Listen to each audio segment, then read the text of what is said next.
Thank you for joining me on my masterclass. Now, today I'm going to be tackling a question.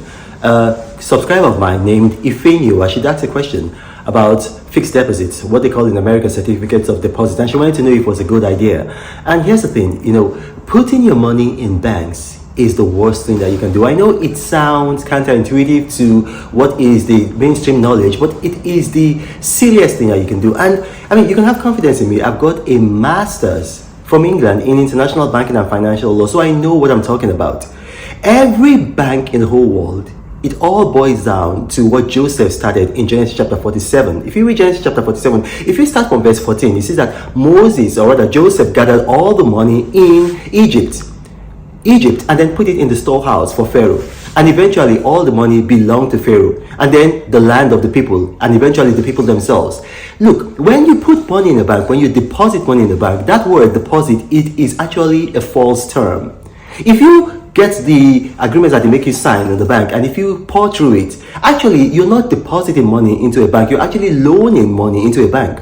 All banks, I mean, this is not just for some banks, all banks, whatever money you're putting in, you're actually loaning money to the bank. They just use that word deposit to fool you. Now, I'm going to give you an example. Have you ever tried to withdraw a large sum of money from your bank and then they told you that you are above your daily limit? Now, ask yourself, if the money you put in the bank is really your money, how come there's a limit? Can there be a limit to your property? No. You are actually loaning that money to the bank, and guess what? If the bank collapses today, the bank is under no obligation to give you back your money. Absolutely no obligation. The only thing you as a depositor can do is to seize their assets. And you know what? All of these banks, they are big bosses, they are MDs, they are CEOs. When they get their salaries or when they get their bonuses, they don't put the money in banks. You can actually fact check me.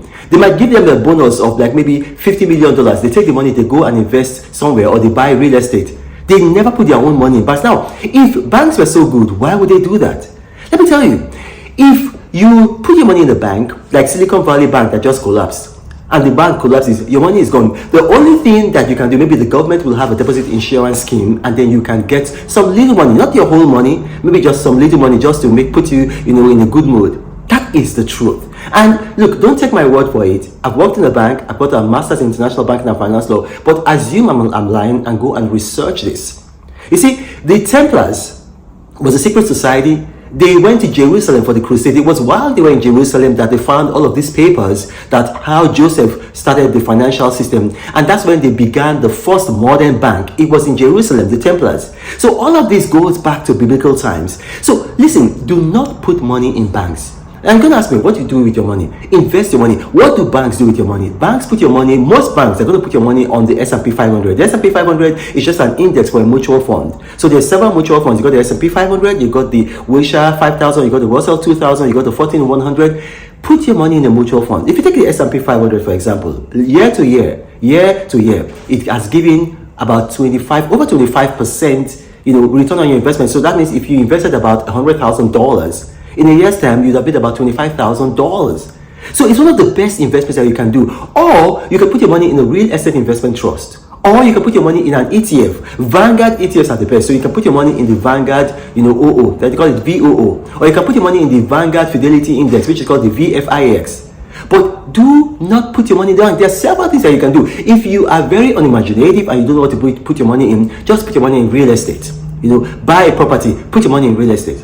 And then some of you might say, okay, what if I have an emergency? Do you know this is the year 2024?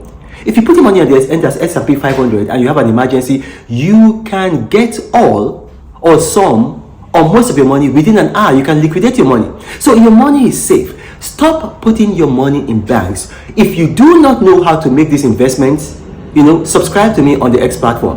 My name is Renal Mokri. Just go on X, search for me, and I will teach you how to make money. I've got the most subscribers of anybody in Nigeria, my home country, and probably in Africa. I've got thousands of subscribers. Every single day, my subscribers make money. Sometimes they make big money, sometimes they make small money, but every day they make money. And I don't put money in banks. I teach them not to put money in banks. The worst thing you can do is to put money in banks. Now, my name is Ronald Mokri, the Apostle of Prosperity. If you watch this, you got questions arising from this, look, come on X, subscribe to me and ask a question there. If you're not a subscriber, maybe you can ask a question here. If I finish dealing with my subscribers and I have time, I'll come to you. Now, this is Apostle of Prosperity. One more time, Ronald Mokri saying, God bless you. Reno travels all around the world. I hope you get inspired about what you see. Apostle of greatness, Reno is a master. Only one man against the whole world in large. Fighting with the monsters, poverty I can't stand. That's why Reno is